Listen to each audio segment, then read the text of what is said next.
Bienvenidos a esta sesión del Cloudster Summit 2022, en la cual nos vamos a enfocar en el pilar de confiabilidad del Well Architected Framework.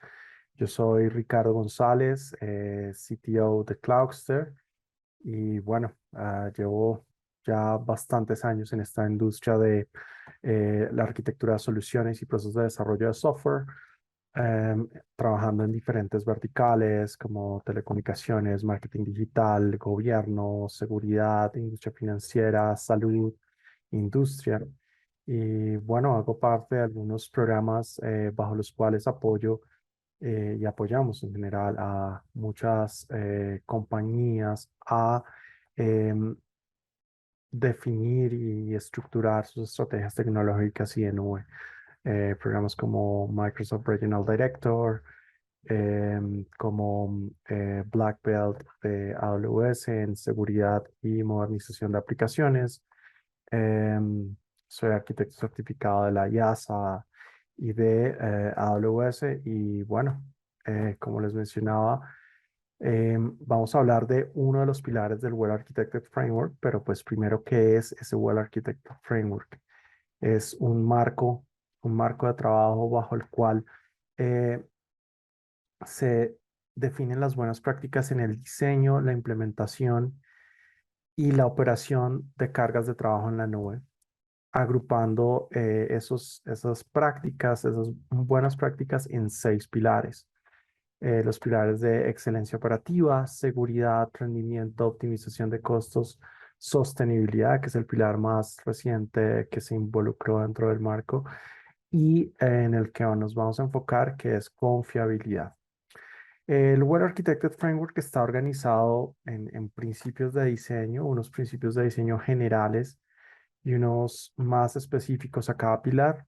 Entonces, básicamente, los principios generales tienen que ver con esos elementos que son transversales a cualquiera de los pilares, que tienen que ver mucho con la misma naturaleza de la nube.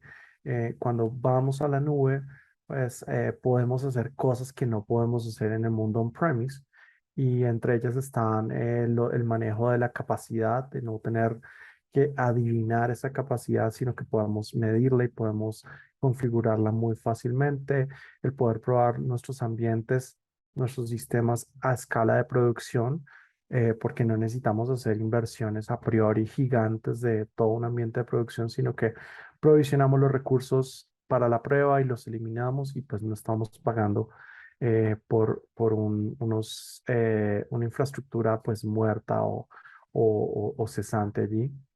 La automatización como principio para poder acelerar y facilitar la experimentación, probar nuevos servicios, probar recursos, aprovisionar y desaprovisionar fácilmente, mantener la idea vigente de que la arquitectura de una solución puede y debe evolucionar en la medida en que más y más servicios y funcionalidades están disponibles para ser integradas en nuestras soluciones. Tomar las decisiones de arquitectura a partir de datos, no a partir de suposiciones ni a partir de impresiones muy poco sustentadas. Entonces, los datos son la herramienta principal para poder sustentar nuestras decisiones de arquitectura, y mejorar constantemente a través del concepto de los game days o días de juego, que son un escenario en el cual simulamos situaciones de caos, situaciones de fallo, para medir qué tan bien preparada está nuestra carga de trabajo para atender en situaciones de caos, o nuestro propio equipo, qué tan listo está para atender situaciones así, a responder ante incidentes inesperados en nuestras cargas de trabajo. Entonces, estos principios generales, digamos que aplican de forma transversal, y, y pues a su vez hay un conjunto de principios específicos para cada uno de los pilares. Entonces, vamos a hablar, como les decía, del pilar de confiabilidad. Y aquí en el pilar de confiabilidad vamos a enfocarnos en 4 áreas principales. Los fundamentos de la confiabilidad, la arquitectura de la carga de trabajo para poder garantizar esa confiabilidad.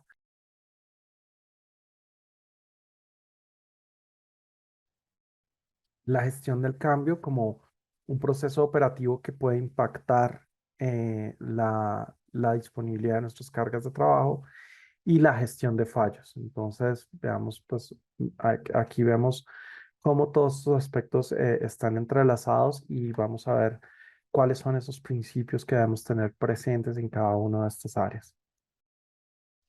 Quiero empezar abordando algunas definiciones importantes que nos sirven para mantener toda la conversación más adelante. Entonces, un concepto que quiero abordar es la resiliencia de nuestras cargas de trabajo. Y básicamente esta resiliencia es la capacidad de recuperarse ante situaciones como la disrupción de un servicio, del servicio en sí o en la infraestructura, algún fallo en, no sé, en los servicios sobre los cuales se basa o en los recursos sobre los cuales se está ejecutando. Y también, por ejemplo, la capacidad de adquirir nuevos recursos para cubrir la demanda o mitigar esas fallas. Entonces, por ejemplo, pensemos que nuestra carga de trabajo está desplegada en una zona de disponibilidad y la capacidad de la misma para aprovisionar recursos en otra zona de disponibilidad cuando se presenta alguna falla o sí, alguna disrupción en la zona de disponibilidad principal en donde operamos. Entonces, esa capacidad, eso es lo que determina la resiliencia de una carga de trabajo. Y en buena parte está muy relacionada con el esfuerzo que se hace en otros pilares, en los pilares como seguridad o el rendimiento, las optimizaciones de costos y la operación. Entonces, digamos que el trabajo al final en diferentes pilares nos ayuda a tener una mayor resiliencia en nuestras aplicaciones. Otro concepto que quiero abordar y aclarar es la disponibilidad. ¿Qué es la disponibilidad? Es una métrica que nos dice el porcentaje del tiempo que la carga de trabajo está disponible para su uso, ¿sí? Entonces, esto es la relación entre el tiempo disponible versus el tiempo total. Es básicamente un porcentaje dentro de un periodo de tiempo y normalmente eso es de referencia al número de nueves con el cual se mide la disponibilidad de una carga de trabajo. Para referencia, pues entonces, por ejemplo, tenemos que en un año una disponibilidad de 99% significa que en el año la carga de trabajo puede estar no disponible 3 días y 15 horas en todo un año. Una disponibilidad de 99.9 significa que nuestra carga de trabajo va a poder tener una indisponibilidad máxima de 8 horas y 45 minutos. Y así progresivamente vamos a ver que en la medida en que adicionamos 9 a la derecha del punto decimal, ese tiempo de indisponibilidad cada vez pues, va a reducirse. Por ejemplo, el 99.999 por ciento significa que nuestra carga de trabajo solo va a estar fuera aproximadamente 5 minutos en el año.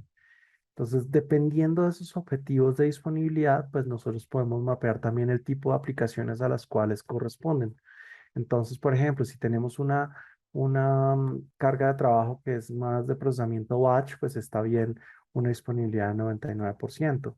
Herramientas internas que no son críticas del negocio, una parte de gestión de conocimiento, gestión de proyectos, de pronto son cargas que podrían eventualmente no estar disponibles un 99, un 0.1%, que equivaldría a esas 8 horas 45, y progresivamente otras cargas que sí requieren una mayor disponibilidad, ¿no? Los e-commerce, los servicios de streaming, los servicios transaccionales de pagos, que pues funcionan o requieren funcionar y estar disponibles todo el tiempo, ¿no? Entonces, este es otro concepto bien importante en términos de hablar de la confiabilidad de nuestras cargas de trabajo. Ahora, otro tercer, ot- otro concepto que quisiera abordar es los objetivos de recuperación de desastres. Entonces, Hay dos conceptos importantes que son el RTO y el RPO, el Recovery Time Objective u objetivo, tiempo objetivo de recuperación, que es la demora máxima aceptable entre la interrupción del servicio y su recuperación, y el RPO, Recovery Point Objective, que es básicamente el tiempo máximo aceptable desde el último punto de recuperación.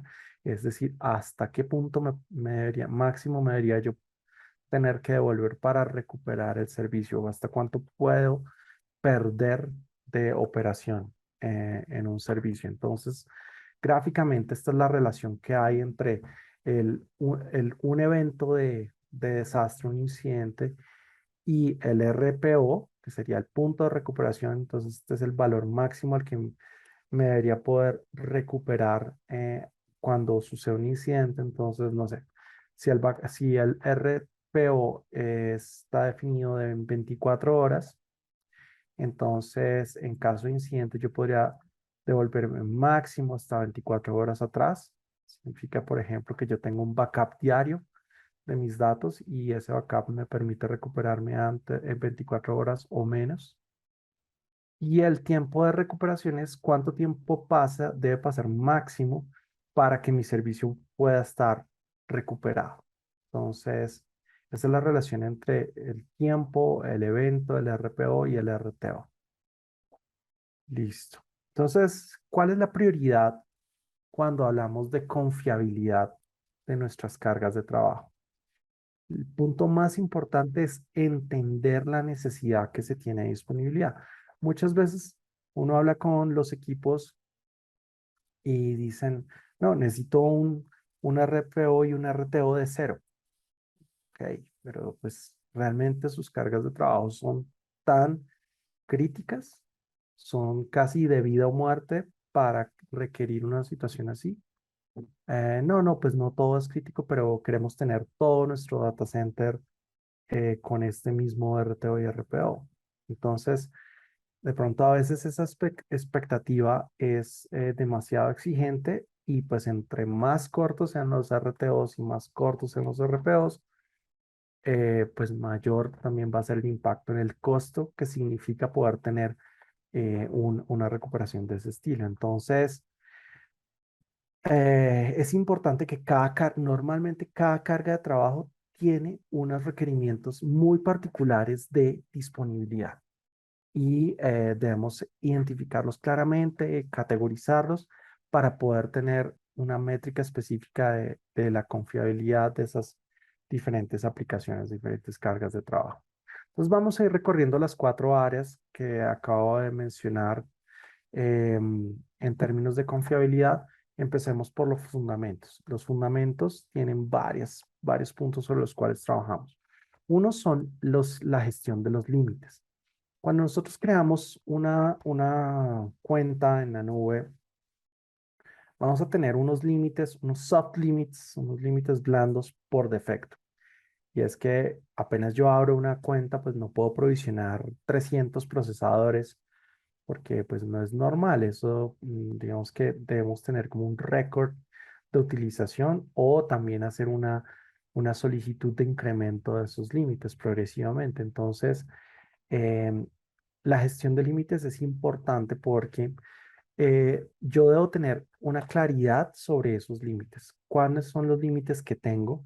En el caso en que, por ejemplo, mi carga de trabajo, la carga que yo despliegue, sea elástica, es decir, crezca y se encoja en la medida en que se requiere, en la que se requiere esa capacidad, entonces, ¿hasta cuánto puede crecer? ¿Cuáles son esos límites hasta los cuales puede llegar? Yo conocer esos límites. Debo gestionar los límites a través tanto de cuentas como de regiones. Hay límites, como les decía, blandos y duros por cuenta y por región. Entonces hay que conocerlos y hay que gestionarlos dependiendo de nuestras necesidades. Igual, a los límites duros no los vamos a poder cambiar. Entonces esos límites duros implican que yo debo ajustar mi arquitectura para poder soportar esos límites duros. Sí, ese hard limit es algo que debo mantener y gestionar dentro de mi arquitectura. Debo monitorear y gestionar los límites y automatizar la gestión de los mismos. Entonces, por ejemplo, ¿cómo monitoreo las variables que pueden que pueden afectar los límites de nuestra capacidad, de nuestra carga de trabajo? Yo las debería monitorear y, por ejemplo, en situaciones de llegar a ciertos límites, automatizar la gestión de ese incremento de los límites. Entonces, voy llegando al 80% de los recursos disponibles de, no sé, CPUs. Entonces, la alerta que saldría allí em, debería ser automática para hacer una gestión de incremento de los límites. Entonces, incremente en 20% su capacidad, por ejemplo. Haga una solicitud automática para incrementar los límites. Otro punto importante que debemos tener presente es que debe garantizarse que hay suficiente capacidad para acomodar un failover. Cuando hay un evento de fallo, pues normalmente lo que sucede es que se aprovisionan recursos de failover, pueden ser en la misma cuenta o en otra cuenta o en otra región. Eh, entonces, básicamente garantizar que dentro de la cuenta va a haber capacidad para acomodar los recursos originales de la carga de trabajo más el failover que va a suceder, ¿sí? Porque cuando provisiona el failover normalmente no ha eliminado nuestro ambiente principal. Otro de los puntos relacionados a los fundamentos de buenas prácticas asociadas a la confiabilidad tiene que ver con eh, los diseños de red, planear la topología de red. Y aquí hay varios retos que son muy comunes. Cuando no se hace un buen diseño de red, empezamos a tener colisiones por las direcciones.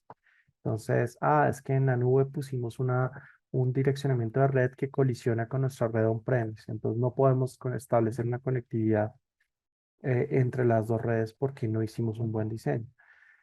O a veces se quedan cortas las redes en capacidad de direcciones, se diseñan muy pequeñas y el crecimiento de recursos pues ya me llega a su límite.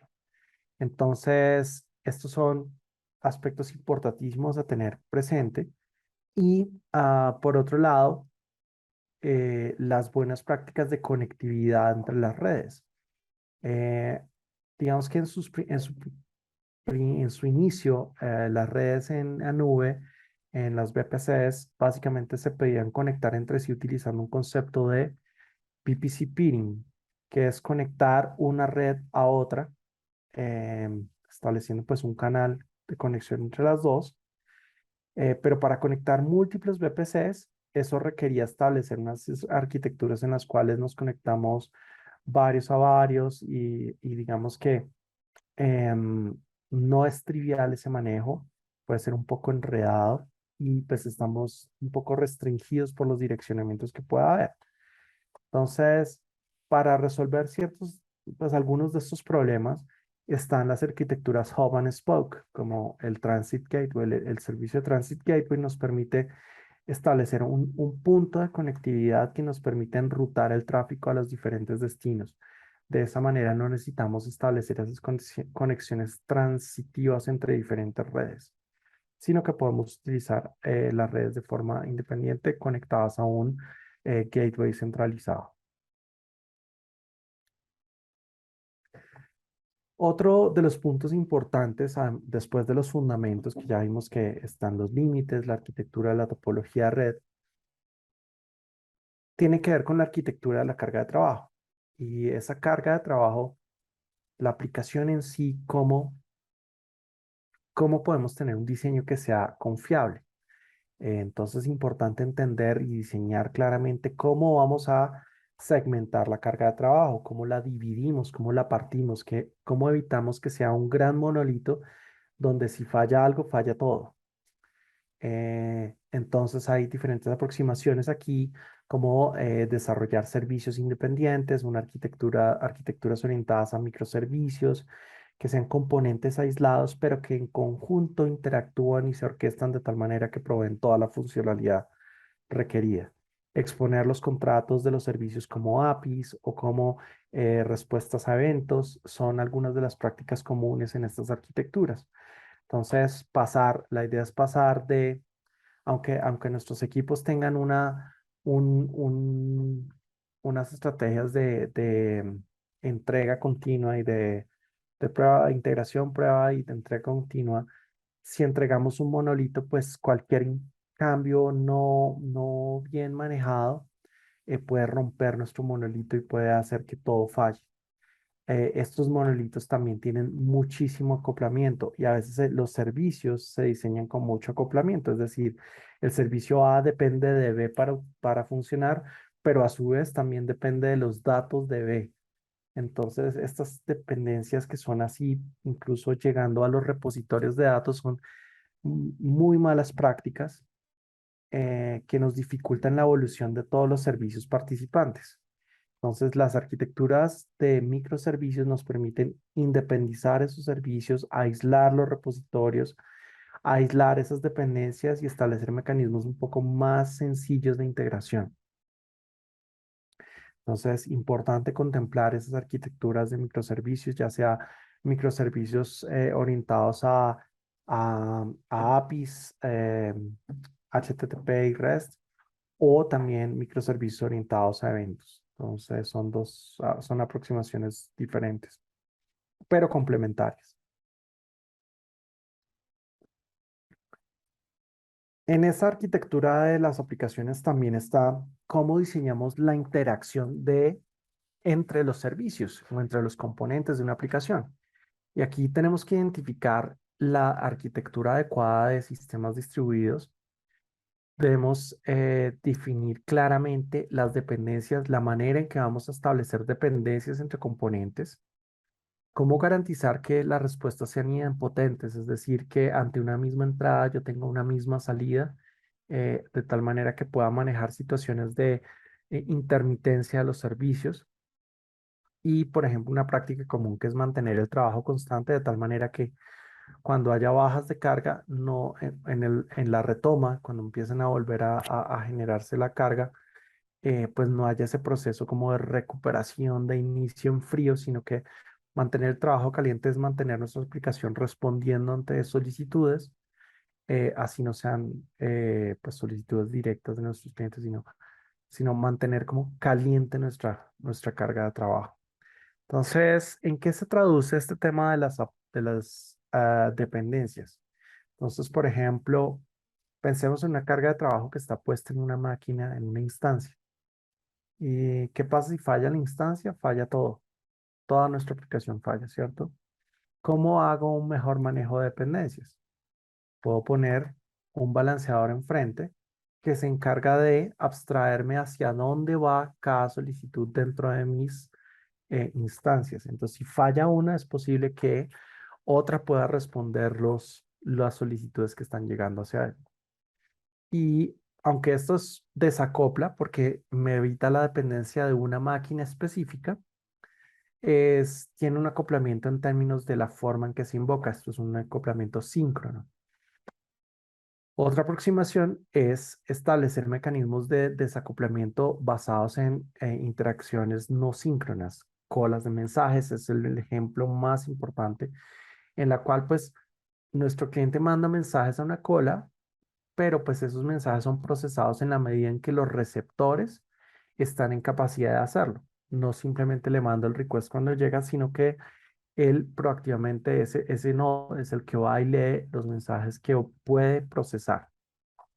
Entonces, los diseños para tolerar las fallas me obligan a que, por ejemplo, establezca cosas como servicios sin estado o que implemente timeouts o controlar los reintentos, limitar la cantidad de solicitudes, el throttling. Entonces, por ejemplo, cosas que tumban las aplicaciones son los ataques de negación de servicio. Entonces, el throttling lo que nos permite es poner un límite para las solicitudes que se quieren recibir o que se pueden recibir.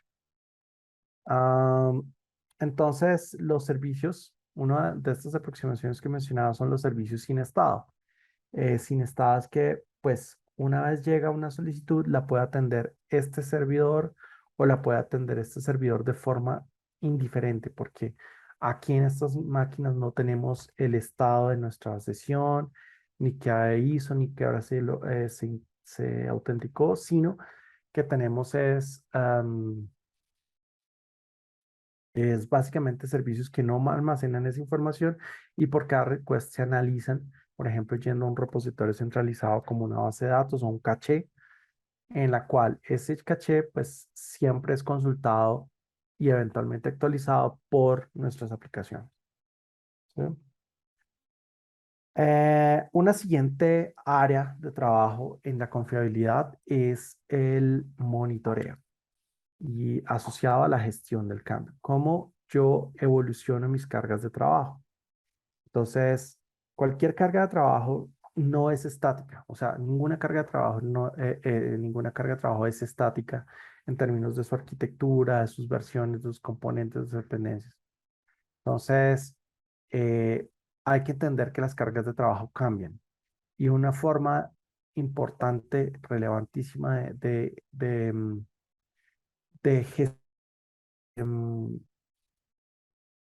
controlar el impacto que hay en nuestras cargas de trabajo es el monitoreo. El monitoreo se enfoca en, por ejemplo, generación de métricas de todos los componentes que hay. Agregar esas métricas en, no sé, entre servicios, entre recursos, entre regiones, para poder tener una vista mucho más completa. También el procesamiento y alarmas en tiempo real. Cuando hay una alarma, pues de haber un accionable que responda ante esa alarma. Procesamiento y respuestas automáticas, ¿no? Entonces, una cosa son las notificaciones y otra cosa son las respuestas automáticas, que pueden ser de corrección, pueden ser de apagado, pueden ser de alguna respuesta en relación a cierto evento. Almacenar y analizar esas métricas, porque con el tiempo debemos identificar patrones, identificar tendencias y poder prever la aparición de estas situaciones. Hacer revisiones frecuentes en todos los aspectos y mantener monitoreado desde el inicio hasta el fin. En la gestión del cambio también vamos a tener cosas como el diseño para la adaptación. ¿Adaptación a qué? A la carga. Entonces, automatizar el escalamiento. Podemos ser elásticos, autoescalar, crecer y decrecer de acuerdo a la carga. Configurar el CDN. El CDN básicamente es una red de recursos que nos permiten, de data centers, que nos permiten colocar allí contenido mucho más cerca a nuestros usuarios para que el tiempo de respuesta sea mejor. Obtener recursos cuando se detecta un fallo en la carga de trabajo, y esto tiene que ver con justamente cuando esos fallos se presentan, cómo reemplazo los recursos o cómo adiciono recursos a mi carga de trabajo. Cuando se detectan por falla de capacidad y pues también generar pruebas de carga. Recordemos que estos ambientes son efímeros, yo puedo crearlos y destruirlos y voy a poder hacer toda la generación de carga necesaria. Puede ser en este caso, por ejemplo, esas pruebas de carga. Otro punto dentro de la gestión de cambio es la implementación del cambio. ¿Cómo controlamos que los cambios funcionen bien? Que las actualizaciones que yo vaya a hacer no vayan a afectar negativamente la ejecución de la carga de trabajo. Entonces allí la recomendación es usar runbooks, usar recetas listas, procedimientos que nos ayudan ya sea o a automatizar o a mantener una guía clara de qué es lo que toca hacer en el procedimiento. Uno debería incluir tanto pruebas funcionales como de resiliencia como parte de los despliegues y sobre todo automatizar esa parte de los despliegues de tal manera que em, yo pueda escalar mucho más fácil. Es más fácil hacer todas las cosas automáticas que hacerlas manuales, ¿no? Desplegar infraestructura inmutable. ¿Qué significa? Que una vez yo despliego el recurso, cuando ya lo voy a actualizar, no lo voy a reutilizar. Lo voy a eliminar y producir una nueva versión directamente. Definir el ciclo de vida de los datos, cómo pasan de un almacenamiento caliente a un almacenamiento más frío y de archivo y automatizar pues todos los controles de protección y la clasificación de los datos. Entonces, por ejemplo, ¿qué significa esto de la infraestructura inmutable? Aquí entran a tener relevancias estrategias de actualización como Blue Green.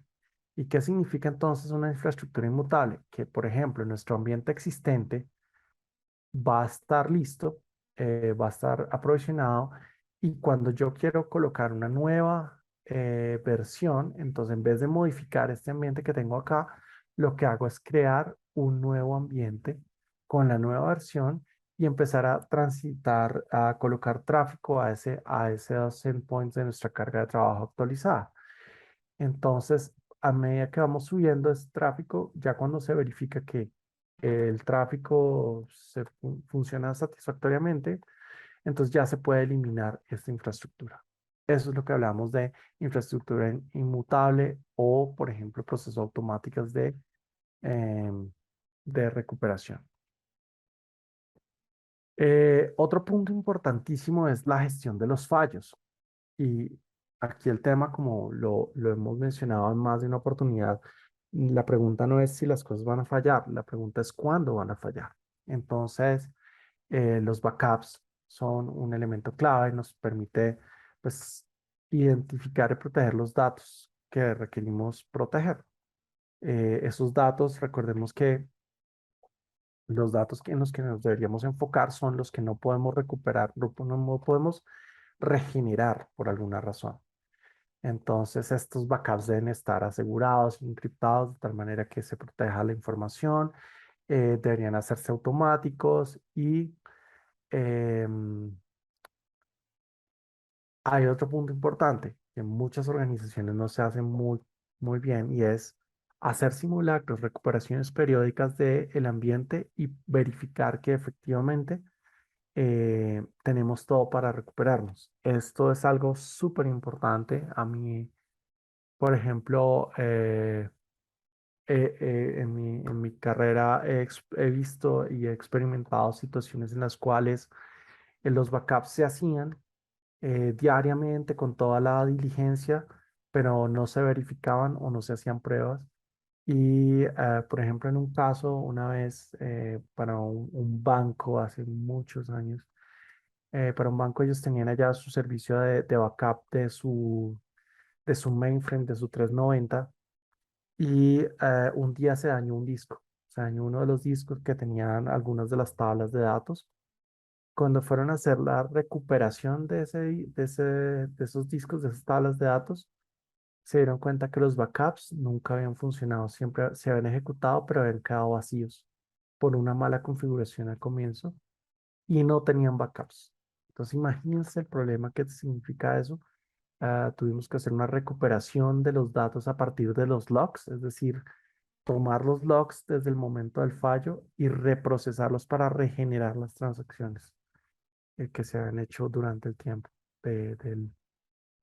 que se perdió, o sea, para recuperar el tiempo, el contenido del RTO específico. Entonces, son situaciones más comunes de las que uno se imagina. La gente no prueba sus backups. En la gestión de fallo también buscamos aislar los fallos. Y aislar los fallos es que solo falle una parte, que no falle todo. Entonces, allí es donde empezamos a utilizar múltiples zonas de geográficas o múltiples zonas de disponibilidad y también las arquitecturas de mamparo, arquitecturas bulkhead, que básicamente lo que establecen es como esas fronteras de aislamiento que me permiten que si aunque falle un segmento, un grupo, un espacio de despliegue, los demás espacios no se vayan a afectar. Está otro punto importante en la gestión de los fallos y es soportar la falla de los componentes. ¿Cómo estamos listos para soportar esos fallos? Un componente empieza a dejar de responder, entonces yo necesito pues tener claridad de las métricas de ese componente, saber qué significan esos fallos, cómo los puedo gestionar, es importantísimo. Hacer el failover en recursos sanos. Entonces, que la recuperación pues sean recursos que no están sucios o ya utilizados. Normalmente el failover se hace en ambientes limpios. Automatizar. Si se han fijado durante todo el pilar hemos visto la importancia de automatizar. Y en el Well Architected Framework, automatizar es un must, es un elemento obligatorio, es lo que nos lleva a escalar nuestras operaciones. Está también la estabilidad estática para prevenir comportamiento bimodal, que significa que podamos garantizar que el despliegue de nuestro software es consistente en los ambientes para que no tengamos, por ejemplo, en un mismo, como respuesta de unos mismos de unos mismos requests, dos despliegues que pudieran podrían confundir y podrían generar inconsistencias entre la ejecución. Y notificar cuando se impacta la disponibilidad. Normalmente esas notificaciones y esas alertas de indisponibilidad deberían tener un accionable particular. Entonces, importantísimo tener esos accionables documentados. Ahora, ¿cómo pruebo también la confiabilidad? Ante los fallos, nosotros deberíamos tener preparados una serie de playbooks para investigar las fallas, hacer análisis post-mortem, post-incidente, para entender qué fue lo que sucedió y cómo podemos prevenirlo para que no vuelva a suceder. Probar los requerimientos funcionales, probar requerimientos de escalabilidad, rendimiento, probar la resiliencia con la ingeniería del caos. Esto es básicamente inyectar fallos y poder usar los días de juego, los game days, regularmente para entrenar y probar nuestro equipo.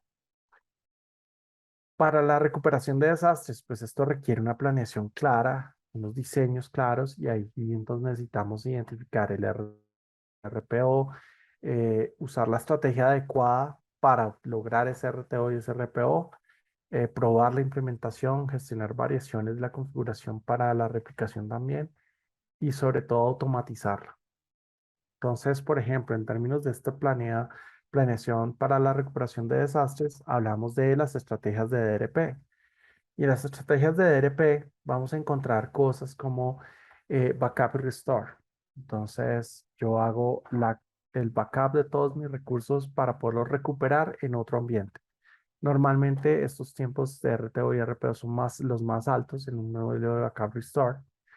Pero también, por ejemplo, yo puedo acelerar y reducir el tiempo utilizando infraestructura como código para provisionar el segundo ambiente. Entonces, eso es una forma de hacerlo. Pilot Light es una aproximación mediante la cual los tiempos de RTO y RPO bajan, pero a diferencia del escenario de backup y restore, puede llegar a ser algunos minutos lo suficiente para poder habilitar un ambiente de recuperación. El Warm Standby, que es básicamente, bueno, el Pilot Lite lo que tiene son unas versiones más pequeñas de los mismos recursos. Solo mantiene al mismo tamaño los recursos de replicación de datos que constantemente están procesando. En el Warm Standby yo no tengo, es como en el Pilot Lite, recursos más pequeños, sino que tengo recursos similares, solo que no los tengo prendidos todos. Los tengo prendidos con una capacidad un poquito menor a la capacidad completa. Entonces, por ejemplo, si en mi en mi ambiente principal tengo, no sé, 10 máquinas, en el Warm Standby puedo tener, no sé, una o dos, y con eso, cuando está el evento, pues se escala a tener la totalidad de las máquinas requeridas. Y por último está el multisite activo-activo, que básicamente lo que busca es garantizar la altísima disponibilidad de los recursos. em, y obviamente, pues esto requiere duplicar los recursos en múltiples geografías. Entonces, es importante pues entender que normalmente entre más a la derecha vamos de nuestras opciones de DRP, más consumo potencialmente va a generar, ¿no?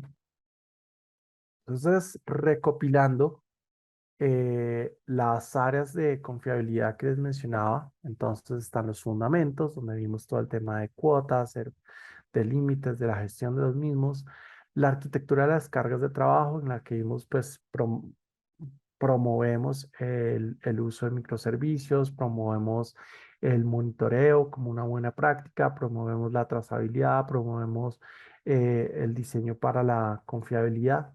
Entonces, son algunos de esos principios y prácticas que se aplican dentro de las áreas de la confiabilidad.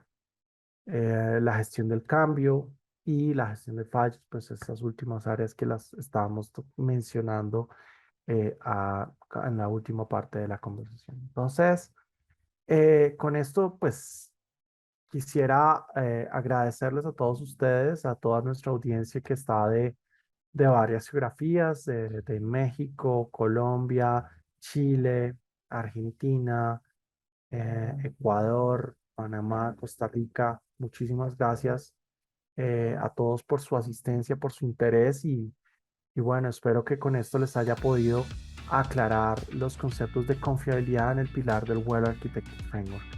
Muchísimas gracias y sigan disfrutando de este Cloudster Summit 2022, transformación impulsada por la nube. Muchísimas gracias.